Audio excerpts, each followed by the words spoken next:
നമ്മളിപ്പോൾ road trip പോയിക്കൊണ്ടിരിക്കുകയാണ്. നമ്മൾ പോകുന്നത് ഗുണ്ടൽപേട്ടിലേക്കാണ്. കുറേ കാലങ്ങൾക്ക് ശേഷമാണ് ഞാനൊരു റോഡ് ട്രിപ്പൊക്കെ പോണത് കേട്ടോ. നമ്മൾ ഏർലി മോർണിംഗിന് വീട്ടിൽ നിന്ന് ഇറങ്ങിയിട്ടുണ്ടായിരുന്നു. അങ്ങനെ ചായ കുടിക്കാൻ വേണ്ടിയിട്ട് ഒന്ന് അടിവാരത്ത് സ്റ്റോപ്പ് ചെയ്തിട്ടുണ്ടായിരുന്നു. അങ്ങനെ ചെറുതായിട്ടൊന്ന് റിഫ്രഷ് ചെയ്ത് നമ്മൾ വയനാട് ചുരം കയറി തുടങ്ങിയിട്ടുണ്ട്. ചുരത്തിൽ ഓരോ വളവ് കയറുന്നതിനനുസരിച്ച് തണുപ്പും കൂടെയും കൂടി വരുന്നുണ്ടായിരുന്നു കേട്ടോ. ആദ്യമായിട്ടാണ് ഇത്രയും ഫോക്കി ആയിട്ട് വയനാട് ചുരം ഞാൻ കാണുന്നത്. അതിന് ഒരു പ്രത്യേക ഭംഗി ഉണ്ടായിരുന്നു കേട്ടോ. പോകുന്ന വഴിക്ക് സ്ഥിരം ആൾക്കാരെ കണ്ടില്ലല്ലോ എന്നിങ്ങനെ വിചാരിച്ചുകൊണ്ടിരിക്കുകയായിരുന്നു.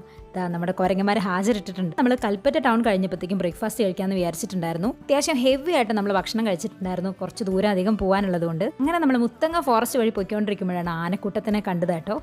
പിന്നെ കാറൊന്ന് സ്ലോ ഡൗൺ ചെയ്ത് നമ്മൾ കുറച്ച് വീഡിയോ ഒക്കെ എടുത്തിട്ടുണ്ടായിരുന്നു. സുൽത്താൻ ബത്തേരിയിൽ നിന്ന് ഏകദേശം 1.5 മണിക്കൂർ യാത്ര ചെയ്ത് കഴിഞ്ഞാൽ നമുക്ക് ഗുണ്ടൽപേട്ടിൽ എത്തിപ്പെടാം. അവിടെ നമ്മളെ കാത്തിരിക്കുന്നത് പൂത്ത് നിൽക്കുന്ന സൂര്യകാന്തികളും ചെണ്ടുമല്ലി പൂക്കളൊക്കെയാണ് കേട്ടോ. ഇത്രയും ദൂരം ഡ്രൈവ് ചെയ്ത് വന്നത് എന്തായാലും വെറുതെ അല്ല. നമ്മുടെ കണ്ണും മനസ്സും ഒക്കെ കുളിർക്കുന്ന കാഴ്ചയാണ് നമ്മളെ വരവേൽക്കുന്നത്. അങ്ങനെ അതെല്ലാം ഒപ്പിയെടുത്ത് മറ്റൊരു ഡെസ്റ്റിനേഷനിലേക്ക് പോവാണ്. അപ്പോൾ മറ്റു വിശേഷങ്ങളോടെ പിന്നെ കാണാം. ടാറ്റാ.